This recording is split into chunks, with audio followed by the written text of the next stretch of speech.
Hey folks, thanks for watching another episode of Otter Creek Outdoors. We're up in Bath, New Hampshire. Bear season just opened up 3-4 days ago, and we're getting ready to hunt a bait site. Now, New Hampshire, September 1st is the opening day for bear season. That's when you can actually legally start to bait. So my father and his friends have been up here. We've had a barrel and they just put out, and so we're a couple days into the baiting season. They've got a trail cam on there. We've had 2 bears that have been coming in the last couple nights. Smaller bear, maybe 150 pounds, and then we have a larger male. He's got to be close to probably 280. He's a good sized bear. Trail cam, and hopefully that's going to give us some kind of indication if they got some kind of pattern here, and we'll sit that bait site early tonight. Hopefully we're looking for frequent activity throughout the day, and hopefully the biggest thing is daylight hours, because the bears are tough. I mean, in the past experience that I've had, these bears are coming in right at pretty much last light, which, you can shoot them, but we're trying to get a little bit of video on this stuff, and it almost makes it impossible because it's usually too dark to get any good footage. So stay tuned. We're at another bear bait site that we have probably about 5 miles down the road. We're hunting a parcel here that's roughly about 600 acres. We've had this bait site probably for the last 7 years, and it's turned out good for us every year. There's always been bear on it. We've checked it in the first couple days of the season. We only have basically a couple bear pictures. One is a pretty good sow, and she has 2 cubs. I believe they're the 2-year-old cubs. We're going to walk down right now, and we're going to check the camera, and we're going to put some out, some bait. And what we're doing up here for bait is pretty much Hostess products. Right now, the sweet corn is just coming into season. It's starting to ripen up, and it could pose a good problem for us, because what the bears do is, up here it's more of a natural food source for them. As soon as that corn's ready, they'll start hitting the cornfields, and they'll actually the bait site will probably shut down, because they'd rather prefer the corn over the Twinkies. I mean, I just got down there. The barrel has been hit last night. So what I'm going to do is I'm going to go down there. I'm going to refresh it with some of the Hostess here. Check the camera, see what the pictures are. Alright folks, I just put a couple pails of food in the barrel. They hit it last night. Obviously the barrel was down, but they didn't eat that much. So I'm going to check the camera here and see what we got for pictures. Well, we've got some late last night, going backwards, working from the big bear. I think it's the same sow. Yeah, I got a picture at 8 o'clock. Her with their 2 cubs, and they are 2nd-year cubs, what it appears to be. Yeah, they're definitely 2nd-year cubs. They're probably maybe 60 pounds. One thing is good is we got good daylight pictures of her, actually. Oh yeah, she's a nice bear. 7:05 p.m. I don't know if you guys can see this, folks. 7:05 is when she came in, and gonna scroll through. She was there, and she's there for almost she's almost 40 minutes, and then you can see her 2 cubs come in. It's a tough thing in the woods when you're sitting there. Situation like that, and I've been there. You could sit there and you could watch a bear come in, and those cubs could be laid back in the woods, and you don't even know that sow actually has cubs. And unfortunately, you might end up shooting that bear not knowing. But one thing with this sow is, if you did shoot it, like I said before, she will be pushing the cubs off to fend for themselves this winter. It's not like, if it was a sow with 1-year cubs, they're going to be dependent on that mother for at least 2 years. That's what you call fresh bear scat right there. Huh? Got some corn and seeds, and right from the nuts and berries you've been eating and stuff.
just had a small bear come in.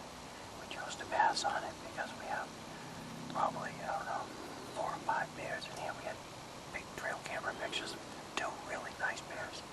So we're going to sit till dark and hopefully one of the big ones will come in. Stay tuned.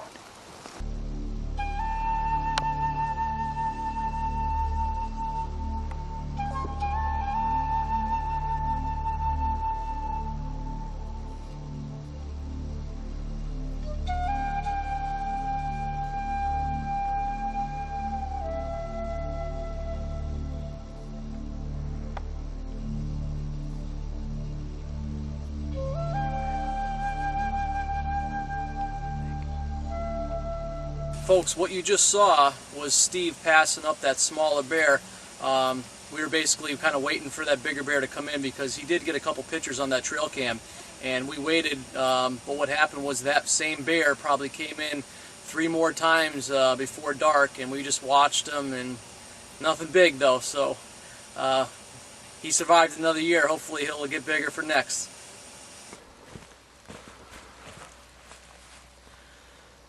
Barrel that we're going to be hunting on is just over up this ridge, so we're going to get up there and take a quick peek, and hopefully there's not a bear on it.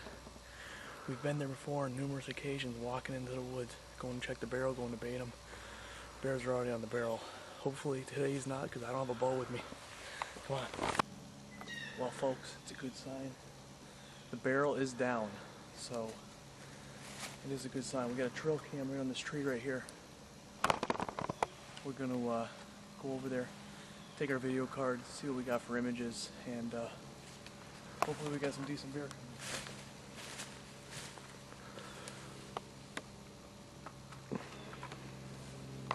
Well folks, good news. We have a couple different bears that hit yesterday afternoon. From what we're gotten on the pictures here, they came in roughly around 2:30, and they were in and out almost every couple hours, right up until dark last night. So this is what we want to see. I mean, this is, I don't know if you guys can see it on here, but you know, here are the pictures of the bear. He's daylight hours, so that's a beautiful thing. Beautiful thing when you're trying to get some filming done. So what we're going to do is we'll wrap up here. There's plenty of bait left in the barrel, so I won't need to touch that. And we'll probably come back out here this afternoon, you know, roughly 2:30, and we'll sit and we'll see if we can get her done. So it's about maybe 2:30, 2:45. We just got settled into this blind. The barrel hasn't been hit since we left early this morning, which is good. It's always a good sign. We don't hate to come back out here and know the bear's already been here and left. So we're gonna stick it out. You know, we got 4 or 5 hours until it gets dark, so hopefully he comes in. Stay tuned. Folks, the bear's just coming in. We just got it. We just seen him about maybe 100 yards through the swamp. He just stuck his head out. I think it's a smaller one though, unfortunately, but he's coming in, and hopefully get some good video of him. And if we get some good video, even though he's a little bit of a smaller bear, I'm looking to take the shot. So stay tuned.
shot this one with a bow. I think we're gonna sit tight and wait till dark and at least give this one to Spire, and hopefully my dad will get a shot at the big one, so stay tuned. Well, folks, we got the bear out of the woods late last night. Waited till dark until we got out of the stand, and then we followed him. Went about maybe about 100 yards. Had pretty good, decent hit. It was a little far back, but I got one of the lungs and into the liver, so it was good. We had some good blood. But the one thing about a bear is they're a tough animal. You shoot a bear, you don't hit them in the right spot, they tend to clot up very fast. They got a lot of fat on them. A lot of times they'll clot up, they'll bleed internally. You have a very, very little blood trail, which was similar to what we had last night. But the bear's dead. Here's right there. He's about a 3.5-year-old boar. Roughly about 130 pounds, 140 pounds dressed, which is probably the average in New Hampshire is about 150 pounds. So decent sized bear.